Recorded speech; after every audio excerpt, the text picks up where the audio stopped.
Welcome to the DV Showcase. Tonight we continue our mission of helping support original music in the Delaware Valley and beyond with our three-step process. Listen, experience, and pass on original music. So let's get started. This South Jersey artist has many accomplishments, but it's his music that his heart is in.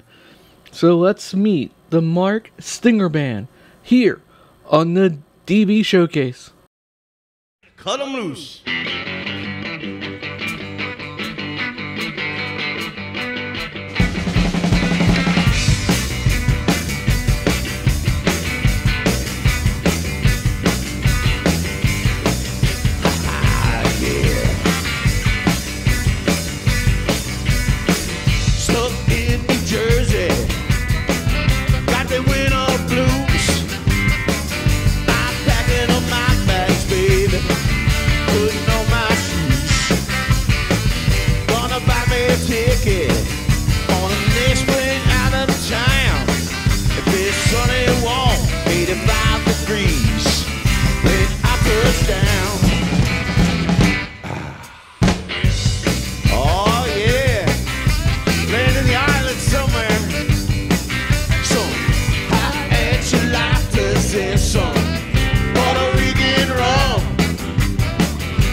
There's a chin in the air, I'm out of here.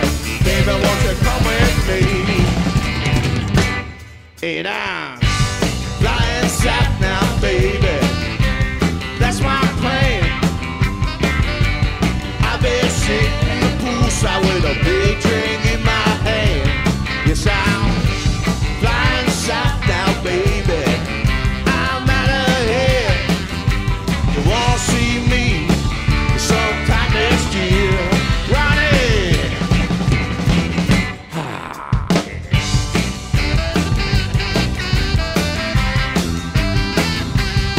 Ronnie, go, baby!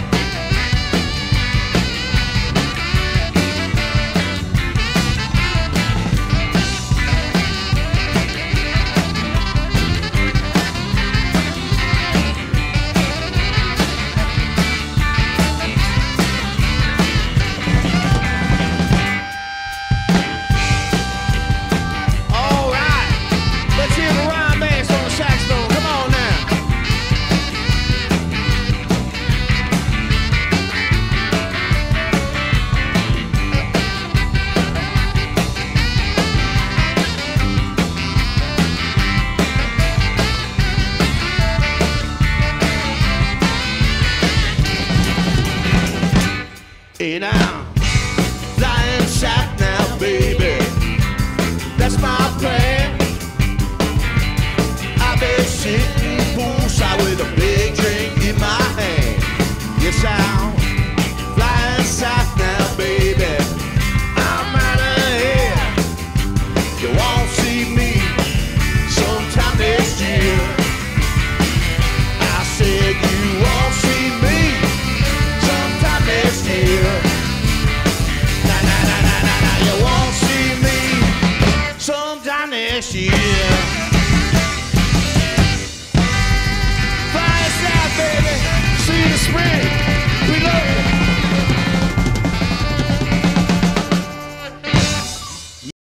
you. Yeah, what? You can't stop.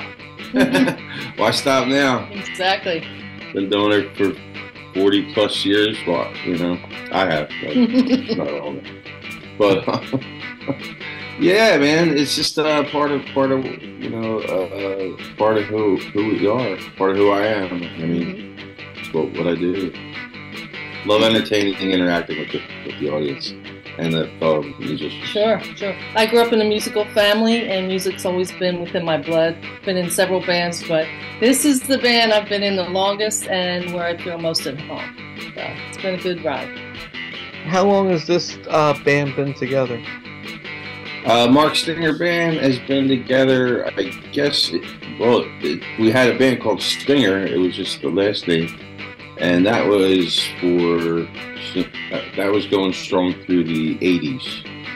And then during the '90s, we started with the Mark Stinger and the Swarm, and then there was like a lot of different this Pitbull Orchestra. But then I guess the Mark Stinger band, I guess around the early like 2003, maybe. Okay, so it's been a while you guys been doing this. Yes, yes. The company's cool. I mean, you know, you get to hang out with good people. It becomes like sort of like a second family if you are with like-minded musicians and artists, and you have fun. I mean, we take what we do very seriously, but we don't take ourselves too seriously. We're just having fun. We're out in the community. We're trying to entertain people. We're trying to bring people together, and we welcome other musicians to come and maybe jam with us and have like a big kind of get-together sometimes, different places. Yeah. So it's just fun to get like-minded musical type of people together. Oh yeah, well we have it's like a conglomeration Okay. of musicians that like we play with each other and in the different bands, and we float. Like I'll play drums for somebody else, and then like we cover each other's gigs, so to speak. We do recording. We record together. We all work on different tracks, depending on people's availability and whatnot. But yeah, we have steady players, you know, and then every once in a while, they have to send in a sub. But that's kind of the way it goes in the business. Go ahead. Me personally, I love interacting with the audience, and I love to. Get people up dancing, having a good time, forget about their worries in the world and everything that's going on for a couple of hours. And if we do that, we did our job.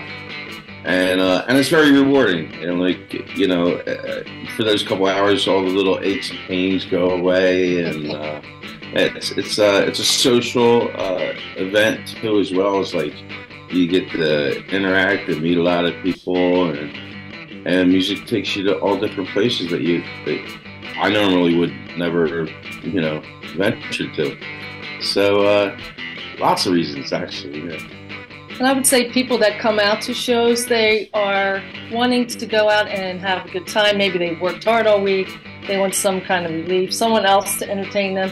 And we find that those are the people that really bring us joy, seeing their smiles. They come in maybe like a little haggard or something, and by the time they leave, they're dancing and they're thanking us and they're smiling. That makes us feel great, and it fuels our next energy for the next night or the next gig.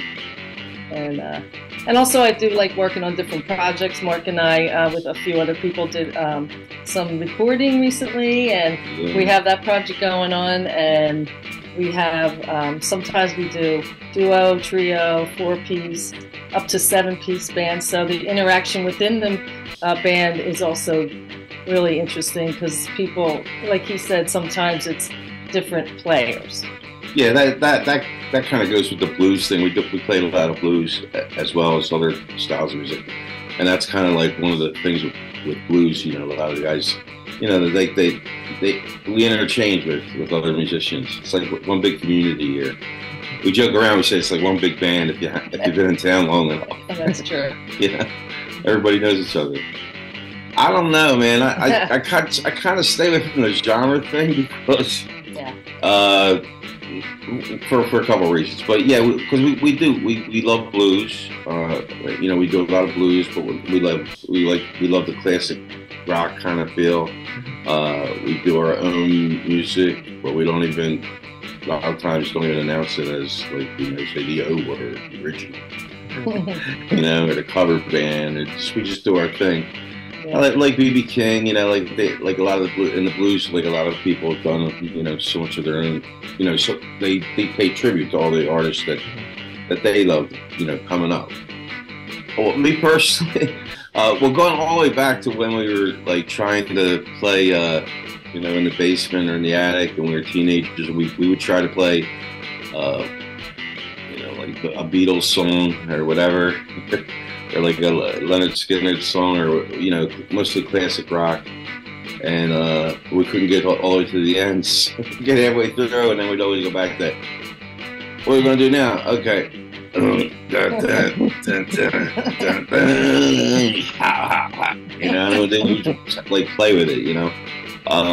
But I kind of fell backwards into it a little bit. I'm a big fan of the Blues Brothers band, you know, the show, the movie, and we used to do spoofs on it, you know, and like Halloween parties and like little singing telegrams and all kind of crazy stuff. But we wound up before this was way back in the '80s. The tribute bands were really that, you know, as abundant as they are now, and we did a tribute to the Blues Brothers, and it just kind of took off. We were working 6 nights a week and up and down the coast, all the shore gigs, and you know, we just had a real good time with it. I did the Belushi character, I'd be doing all the rolls and the flips and all the good stuff. And then we wound up actually getting on festivals and opening up for people like Buddy Guy and B.B. King and Delbert McClinton and Bob Margolin and you name it. You know, we played with them. And we were young. We were still in our early 20s, but we had like the costume on, and it was like we got to hang out with a lot of these, like Pine Top Perkins, and, you know. He got a Grammy when he was like 104 or something, and just to hang out with the people that are the direct lineage of the blues in this country, and the blues itself, it's like it's in every music. It's like it's like saying jazz, you know. It's like it's in everything. It's in country. It's in, you know, it's here. It's there. Like Ray Charles said, "Only difference between a blues song and a country song is who's singing it." Well, speaking of that, I do not come from a blues world. I come from a bluegrass world and a country world and a classic rock world as well. So it's kind of a fusion for me to come into a blues kind of thing. So our band is actually different genres all mixed up together. I get to do Linda Ronstadt, Sheryl Crow, you know, and blues and Bonnie Raitt and. Yeah, well, and your family had a country band. My family had a bluegrass band, yep, and then I was in a country band before this band. So and other bands, but I like all different kinds of music, and it's really music that drives. It's not really what type of music. Whatever. I mean, we could send you. We have this one song. I have this one song. It's from a few years ago, but it's called "Flying South." Oh yeah. And it's from a record we did, Still Cooking. And it got nominated for a Grammy back in 2010. We were nominated for in the Philadelphia chapter, but Best New Artist, and that was the year that Zach Brown band won. Great band, and great song, by the way. Good job. So we always try to push that. We always try to push that one. And I got this other one called "Get It to Go," and they're you can find them on, like, you know, on Spotify and Apple Music or wherever, all the streaming places. We've done the Susan G. Komen thing at the Art Museum for 15 years in a row. We were the featured artist up there. Oh, okay. Speaking about with Brett Michaels, I wasn't there, but Brett Michaels was the featured artist. So. That was for the Rock and Roll Marathon. Oh, that's right. We started doing the Race for the Cure, it was called, and then from that we volunteered. It was a volunteer type of thing, you know. But we just kept on coming back every year, and it's such a good, positive gig, you know. And then they started calling us for other events and other races, and like the Rock and Roll Marathon, they would put a band like every mile to like cheer people on, and you know, get the runners riled up. Atlantic City, the boardwalk, yeah. So, you know, it's fun. They flew us out to Vegas to do the Blues Brothers. We opened up for Coolio. I mean, we were supposed to. Coolio opened up for us. That was the surreal part. And it was supposed to be Tone Loc, but he missed his flight or got stuck or whatever. They called Coolio that morning, and he came over and said he did that. And it was really neat, you know. I said I would never do the tribute again. That was like 30 years ago. And then there we were on the plane off to Vegas. Wow. Well, I just remember this one time I was just learning guitar, which I'm still just learning guitar, but I was at an open mic and I was so scared, but I was doing it, you know, this is my song, I'm doing it. And after I was done, some guy came up to me and said, "You were brave," but he didn't say it in a nice way. And I took that as, oh, really? I'm going to show you. So then from there, I went back and I improved and I did better. But the fact that I did it, and I didn't see, a lot of other people doing it. So that kind of motivated me, you know, just like, I'll show you. But no, to answer your question, I would just say follow your heart. It's kind of cliche, but don't let naysayers bring you down. If this is something you want to do, you just have to work at it and keep working at it. And I'm still working at it. I always will be working at it to get better, but and have fun. It's not it's homework, but it's not really homework. It's fun homework. I'd say believe in yourself. Believe in yourself. Yeah. And like you said, there'll be naysayers, and you know, just believe. If you got a dream and you want to do it, make it happen, man. Just go out there and do it. Follow your heart, follow your gut. You know, do what you want to do. Express yourself in whatever manner you feel comfortable doing. And it's funny, like it reminds me of starting even out. Like even now, you still get people, you know, that are like a little negative, and it gets you down a little bit. It can get you down a little bit. I was driving, and I was talking to this younger, like a young hip hop artist. He was a kid. Well, I mean, never was a kid to me, but like he was like, I was like, yeah, man, these guys I know, you know, for a long time, for many years, and they're switching up on me, and now they're like, you know, they're kind of, you know, who I thought were my friends and had my back, and then now they're like, you know, it was just kind of a weird thing to go through. And I was talking to this kid about it. He was like, don't worry about it, Mr. Mark. He says, you just got haters. He says, that means you made it. There you go. That's exactly what I did. I was like, oh yeah, okay, I'll take it that way. I'll take it as a compliment. You know? And one more thing, I would just say, oh, sorry. So, no, I just thought that was a funny thing, because here was a guy who's probably, you know, many years younger than me, and wise, and giving me advice, because, and it's the, you know, it's the new, you know, lingo. Yeah, the new lingo, you know, so we don't know, you know. So it's important to surround yourself with positive people. Yeah, that's man. The point. Yeah, you should people that bring you up. Negative energy, man, hit the other side of the street. Definitely.